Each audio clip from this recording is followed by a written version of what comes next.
Alright guys, we're going to sit here for a minute and I want everybody to read the disclaimer I'm going to put on the screen.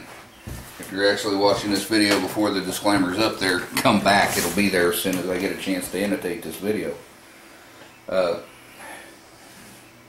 am not a lawyer. This is not legal advice. This is not intended to be legal advice. Nothing contained in this video should be considered legal advice. If you want legal advice, go get a lawyer. Talk to a lawyer, consult with a lawyer. I am not a lawyer. The representative from Ghost Incorporated is not a lawyer that I spoke with via email. This is not legal advice in any way. Do not try and use it as such. There will be some ass clown out there somewhere. Well, I watched this video and he told me. No. This is information purposes only. If you have any doubt in your mind in any way, go get a lawyer. That's a disclaimer. If you watch this video any further, you're accepting the fact that this is not legal advice and it's not claiming to be legal advice.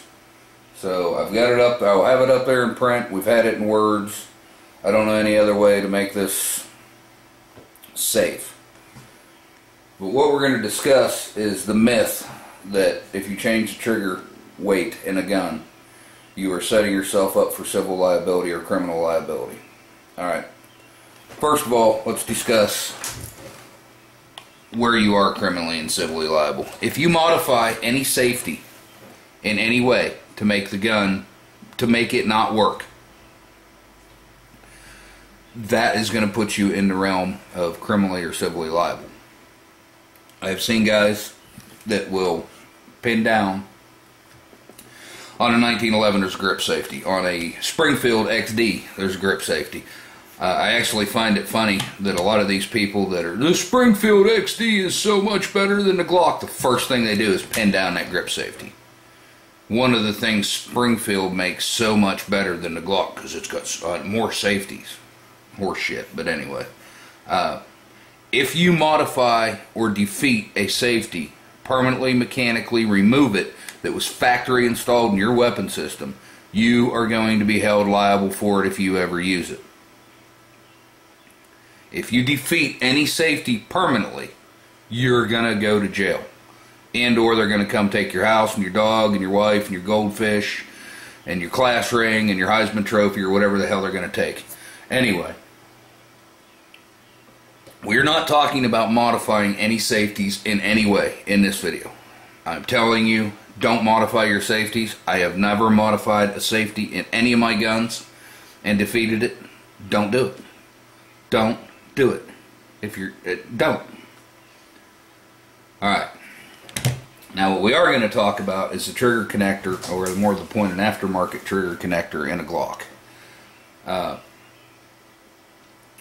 I am going to say that you can do this probably yourself at home watching any one of 100,000 videos on YouTube. If you are not sure or not competent in any way, take it to a gunsmith.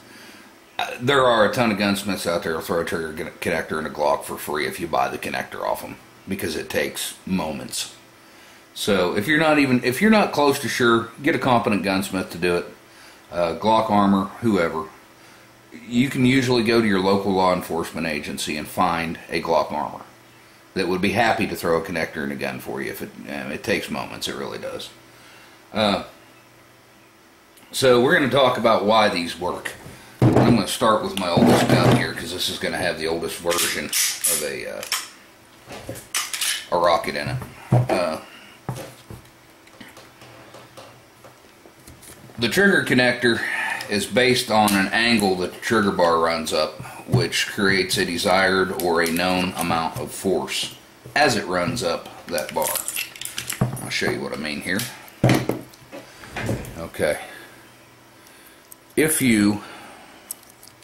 When the gun is cocked, the trigger bar is like so. I don't know if you can see this right here at my thumb. As it pushes up that angle, as you press back on the trigger, it'll break past and let go of the trigger or the firing pin. Now, you can typically tell on any trigger connector,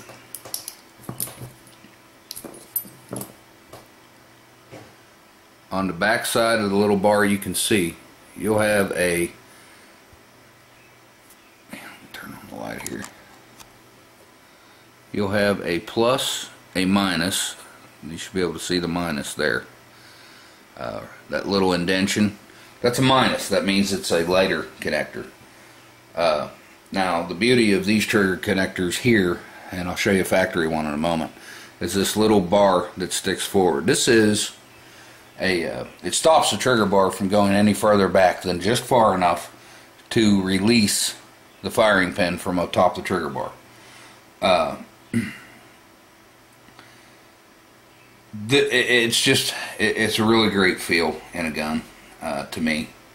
This is, I don't know if it's one of the originals, but I've had this trigger connector a long time. It's got this channel cut into it that helps it clean. It makes it self-cleaning. The newer ones are a whole lot. I mean, they've got a whole bunch more holes in them, and I've actually got a newer trigger connector in here. They are electro polished, and this is not a Ghost commercial. Honest to God, it's not. I don't work for Ghost. He doesn't give me shit. I'm not compensated by him in any way. So, you know, this is not a commercial for Ghost. This is just the fact that I like their gear. I've been using their gear a long time, and it's never let me down, so I'm telling you about it. Now, with that being said, get this gun back together. I'll show you the latest and greatest one. Not that it really matters. It's ultimately the same connector. I think this one's got one of the latest ones in it. So, obviously they're not hard to take in and out. So, you can watch any video on how to break it down that far and get to it. Said if you're not competent, don't. You can see now here with the latest trigger bar, there's just a whole bunch more holes in it. Exact same design, still electro polished. Still works great. So anyway, alright. That is the Ghost trigger. Now the trigger connector that we are replacing, or I replaced, that everybody's worried about. Now, you know what? Let me leave this out. Okay, this is the Rocket. The trigger connector everybody's worried about. Here, amongst our parts, this is a Glock factory 5.5 pound trigger connector. Obviously it does not have the little bar that moves forward here. See the difference here, I'm assuming. This is the Rocket, this is the factory Glock trigger. Now, I don't know if you're going to be able to see this, and I'm going to try and zoom in as best I can.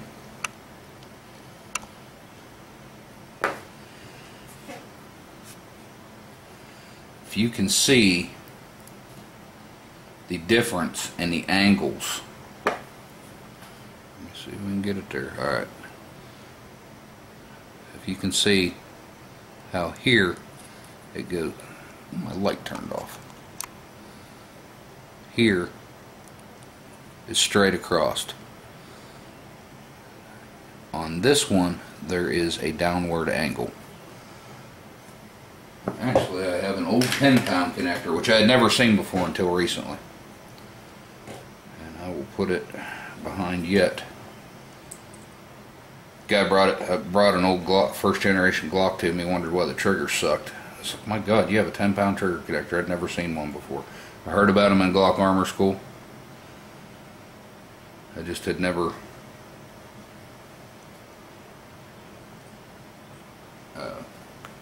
That's not it. That's a 3.5 pound connector. Alright, I lied to you. I don't know where it went.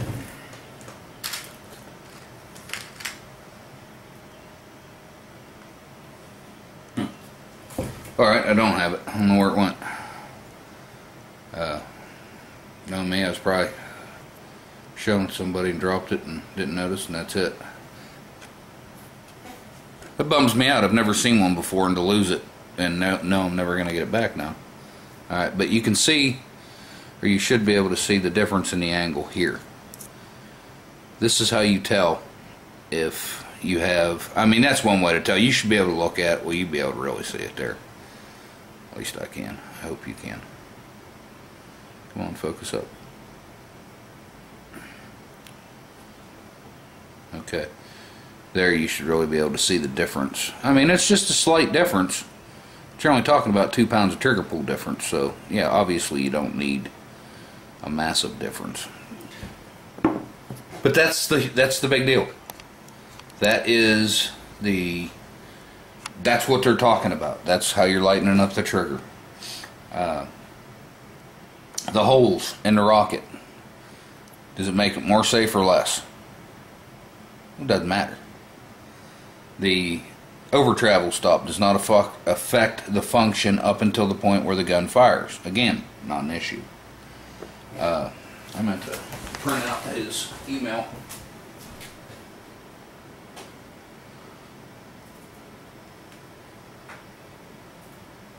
Do that real quick so I can read it. But yeah, guys, we're really not talking about anything that it's a drop-in part. There is no, and I mean no, difference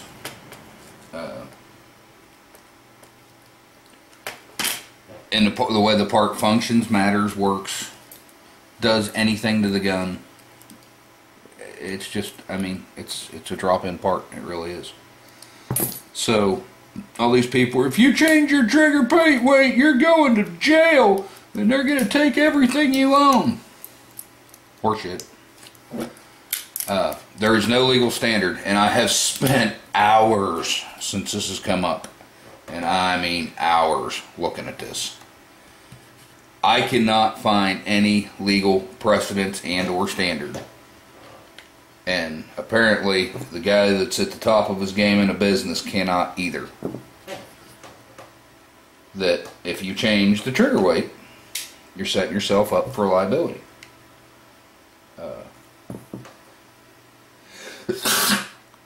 Excuse me. I know there's going to be somebody that's going to say, well, there's these couple of cases. I heard about them. Okay. In two of the cases,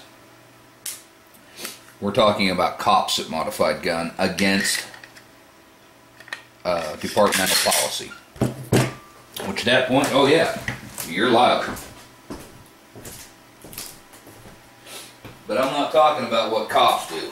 I'm talking about, so this is civilian. I don't train cops anymore. This is civilian guns. What we're talking about. Alright. I'm going to start by reading you what I wrote him. It says, hello, I've been reading over and over the internet that changing a trigger pull on a carry gun could go bad in court. So I was wondering if you, the largest producer of this modification, could provide any real data and or case law on that issue. I cannot find a single case where someone has lost a case because of the trigger weight unless the modification was deemed crude or unsafe. I run your triggers in 6 different guns and your package spring kit in 2 of those 6. I'm hoping you can give me some real facts or something other than speculation of some rednecks on the internet. I'm only interested in the truth and facts. If you say that I need to take my rocket out of my G19, then so be it. Or if that says that I need to take the rocket out of my Glock 19, then so be it. Thank you for your time. I apologize for how sloppy that sounded. It's pretty hard to tell. But I did one of them little online form things you fill out and you hit send. And everywhere I use like a contraction or you can see it here. Anywhere I used a contraction or a quotation marks, it put some weird characters in there in its place. I actually rebuilt that the exact same way, so it was easy to read where I posted this in my notes. So no, I didn't modify it, I just put the quotes and all that back in there the way I read it. Anyway, his response, this is Mr. VIANI from Ghost. Hi Mike, thank you for your inquiry in your business. This is a fairly common question. I'll try to give you the Reader's Digest version.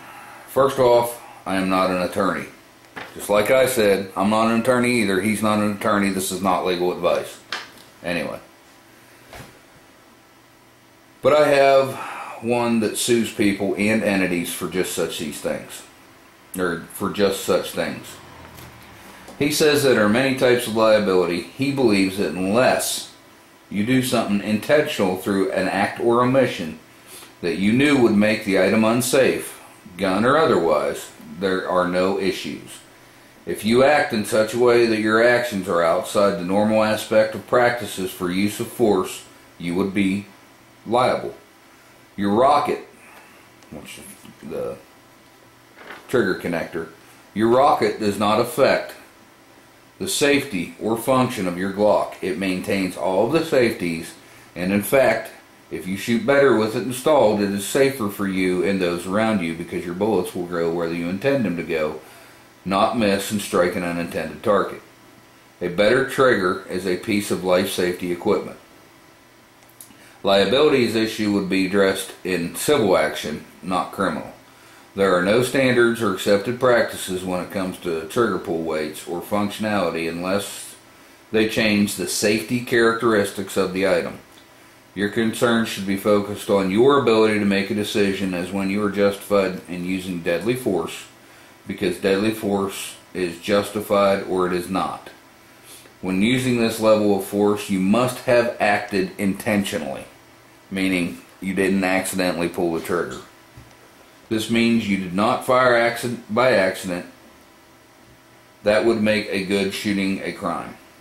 So keep your finger out of the trigger guard and away from the trigger until you must immediately fire. That includes when you cover something at gunpoint, and if you're not going to shoot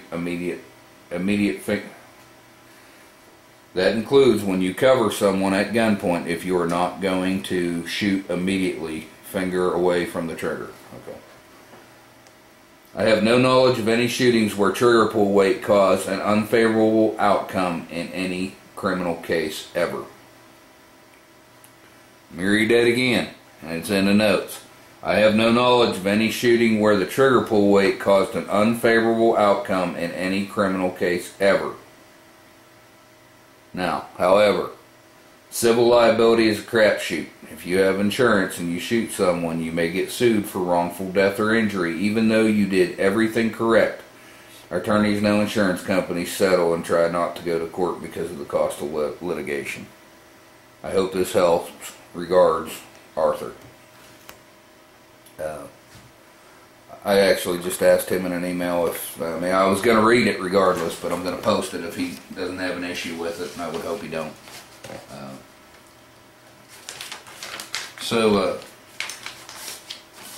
For all these guys that are bouncing around the internet going, if you change your trigger weight, you're screwed if you shoot somebody. Prove it. I'm so sick to death of hearing this.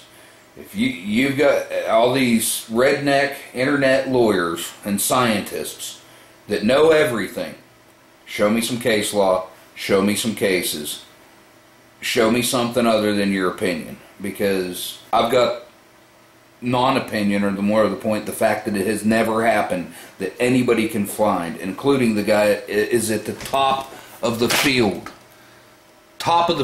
of making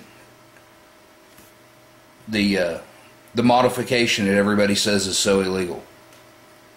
Says he's never heard of a case where it went wrong criminally. Civilly, as he said, that's crapshoot. And then you put yourself in one of the communist states, communist California, communist Illinois, communist New York, any of the communist states, I mean, it's really a crapshoot.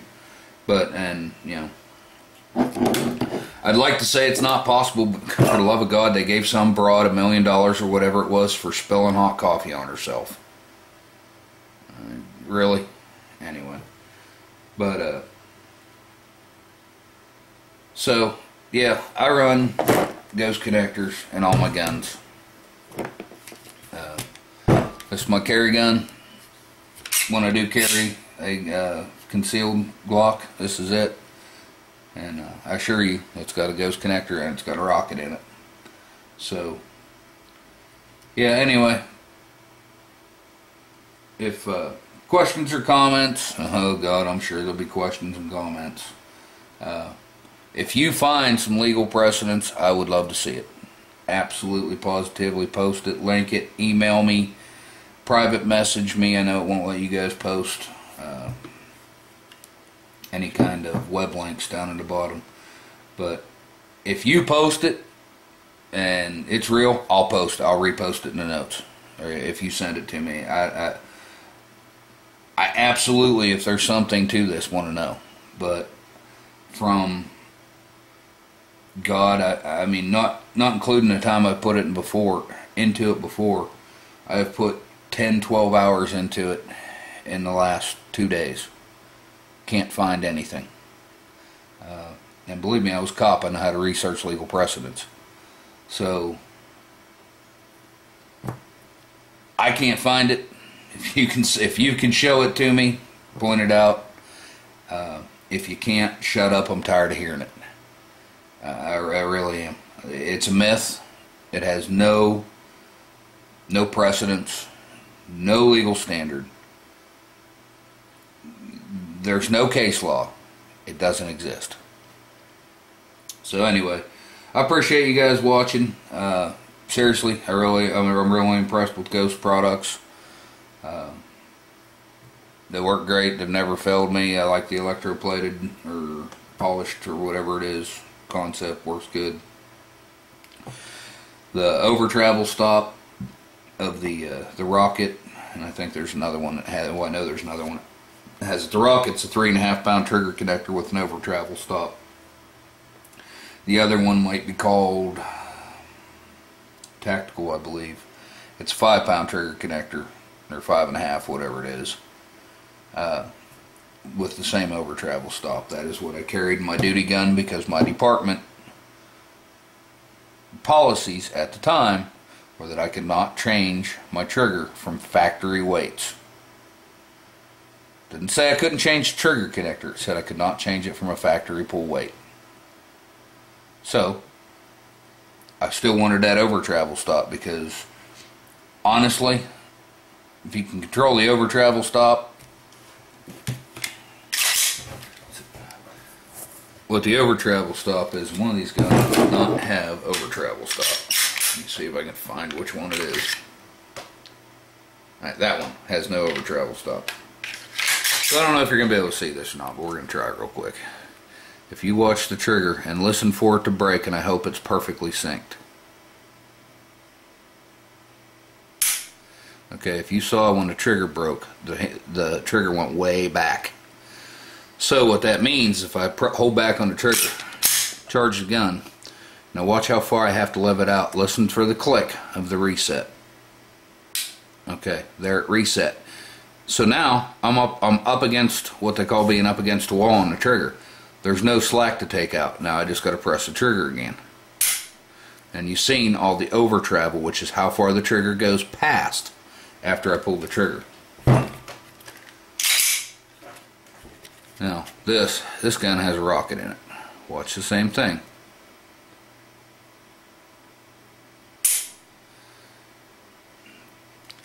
Notice there's less over travel because of the trigger stop. I don't know if you'll be able to truly see it. And now you can't really tell. But that's not the important part. That is just a little bit of over travel. The important part is the reset.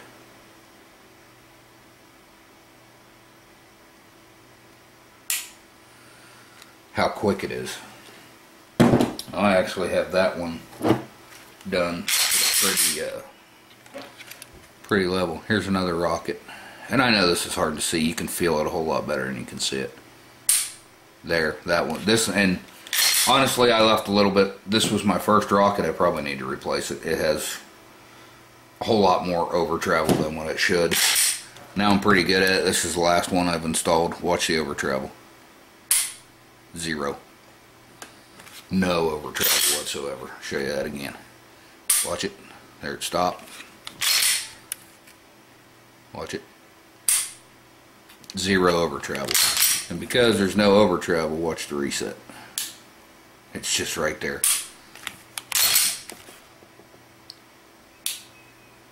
So yeah, I really actually probably need to change that trigger out and do that one again. That was the first time I ever tried to do a rocket. Because back when I was copping, I could only afford, I had 2 triggers for this gun.